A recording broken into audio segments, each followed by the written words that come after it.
لا إله إلا الله محمد رسول الله لا إله إلا الله محمد رسول الله بسم اللہ الرحمن الرحیم۔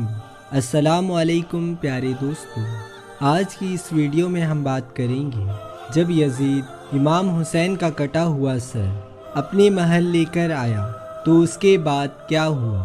تو چلیے شروع کرتے ہیں آج کی ویڈیو۔ جب حضرت امام حسین کا مقدس سر یزید کے دربار میں لایا گیا اور تمام اہل بیت کے لوگوں کو دمشق کی سرزمین میں یزید کے دربار میں پیش کیا گیا تو یزید حضرت امام حسین کے مبارک سر میں چھڑی رکھ کر بے حرمتی کر رہا تھا اور گستاخانہ حرکتیں کر رہا تھا۔ اس وقت نصرانی بادشاہ روم کا ایک قاصد بھی موجود تھا۔ وہ یہ منظر دیکھ کر کافی حیران ہو کر بولا کہ ہمارے یہاں ایک جزیرے کے گرجا گھر میں حضرت عیسیٰ علیہ السلام کی سواری کے تبرکات رکھے ہوئے ہیں۔ ہم ہر سال دور دور سے اس کی زیارت کے لیے جاتے ہیں اور منتیں مانگتے ہیں اور اس کی ایسی ہی تعظیم کرتے ہیں جیسے تم اپنے خانہ کعبہ کی کرتے ہو، لیکن افسوس ہے کہ تم نے اپنے ہی نبی کے نواسے کے ساتھ ایسا سلوک کیا۔ میں گواہی دیتا ہوں کہ تم لوگ باطل پر ہو۔ ظالم یزید کی ان حرکتوں کو دیکھ کر ایک یہودی نے کہا، مجھ میں اور حضرت داؤد علیہ السلام میں 70 پشت کا فاصلہ ہے، اس کے باوجود بھی یہودی لوگ میری تعظیم کرتے ہیں۔ لیکن تم لوگ کیسے لوگ ہو کہ جس نبی کا تم لوگ کلمہ پڑھتے ہو انہی کے نواسے کو بھوکا پیاسا رکھ کر ظلم و ستم کے ساتھ تم نے شہید کر دیا۔ یزید ایک بار پھر بھرے دربار میں حضرت امام حسین کے سر اقدس میں چھڑی رکھ کر کہتا ہے، یہی امام حسین ہے، یہی خلافت کا دعویٰ کر رہے تھے، انہوں نے ہی میری حکومت کی بغاوت کی تھی۔ امام زین العابدین جواب دیتے ہیں، ظالم بغاوت کا جملہ استعمال مت کر۔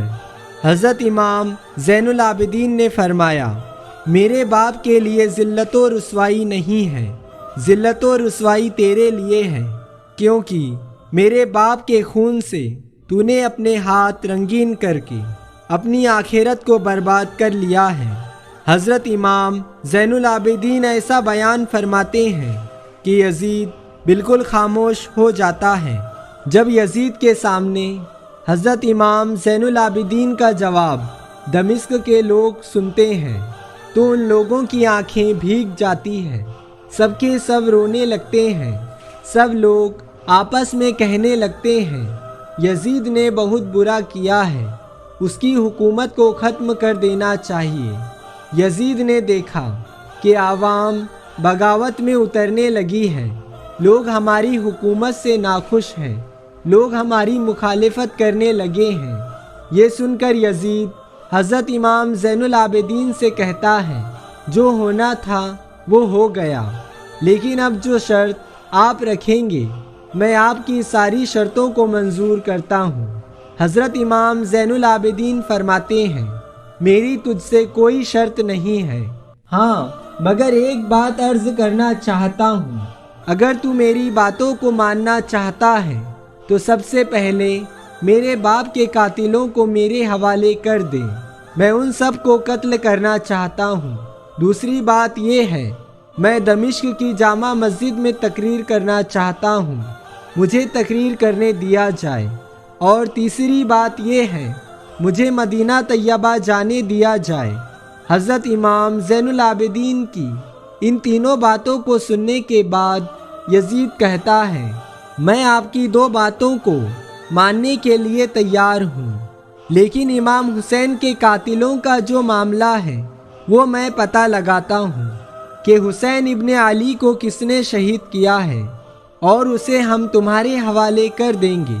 یزید نے جب سارے لوگوں کو اپنے دربار میں بلایا اور پوچھا کہ کس نے امام حسین کا سر تن سے جدا کیا ہے، کون ہے جس نے حضرت امام حسین کو شہید کیا ہے، تو سارے لوگ انکار کرنے لگے۔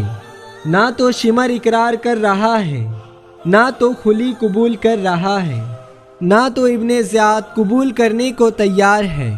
سب کے سب انکار کرتے نظر آ رہے ہیں۔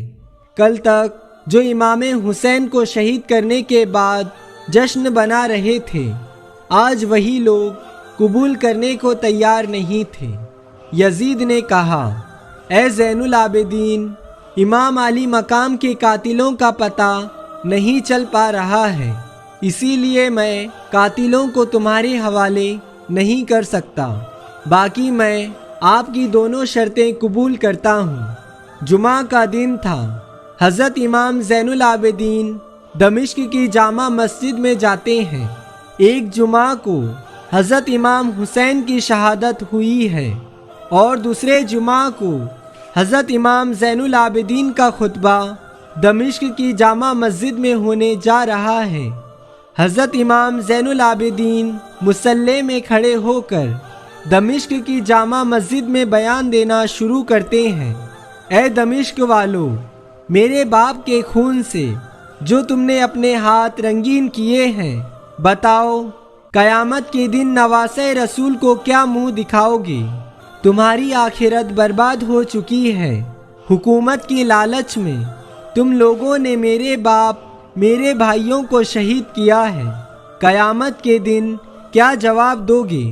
امام زین العابدین کی اس تقریر کے بعد تاریخ گواہ ہے، مسجد کے اندر کی پوری عوام رونے لگ جاتی ہے اور یزید کے خلاف نعرے لگنا شروع ہو جاتے ہیں۔ پوری مسجد میں یزید کے خلاف نعرے گونجنے لگتے ہیں۔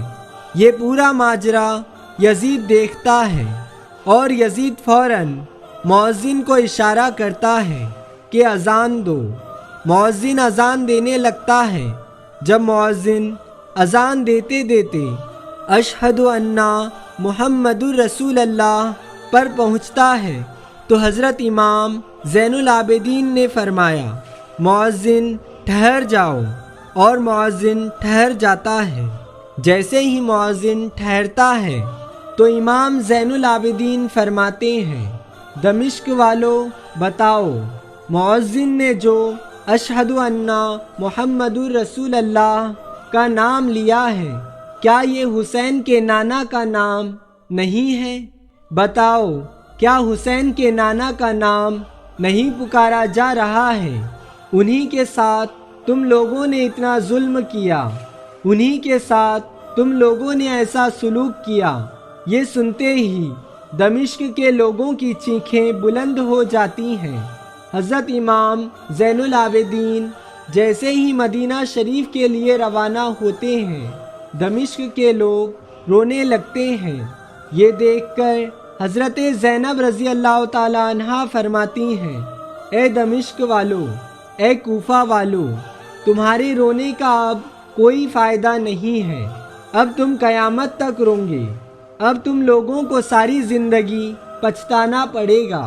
اور پھر حضرت امام زین العابدین مدینہ شریف کے لیے اپنے گھر والوں کے ساتھ روانہ ہو جاتے ہیں۔ دوستوں، کربلا کا واقعہ تاریخ انسانیت کا اکلوتا ایسا واقعہ ہے جس میں یہ ٹکراؤ صرف حضرت امام حسین اور یزید تک نہیں تھا، بلکہ یہ جنگ تھی حق اور باطل کے بیچ، انسانیت اور شیطانیت کے بیچ، جہاں ایک طرف حضرت امام حسین نے کربلا کے میدان میں اسلام کی بقا کے لیے اپنا پورا گھر کا گھر قربان کر دیا، تو وہیں دوسری طرف یزید دنیا کی سب سے بڑی فوج لے کر بھی گھٹنے ٹیک گیا اور قیامت تک لعنت اور گالی کا دوسرا نام بن گیا۔ یزید دولت اور دنیا کے نشے میں اندھا ہو چکا تھا اور اس نے سوچا اب مجھے کوئی نہیں ہرا سکتا، لیکن اس کا انجام بھی دنیا کے باقی کافروں کی طرح ہوا۔ جیسے فرعون، نمرود اور شداد ہلاک ہو گئے، اسی طرح یزید بھی عذاب الہی میں مبتلا ہو کر غرق ہو گیا۔ دوستو، آج کی ہماری اس ویڈیو کا اختتام ہوتا ہے۔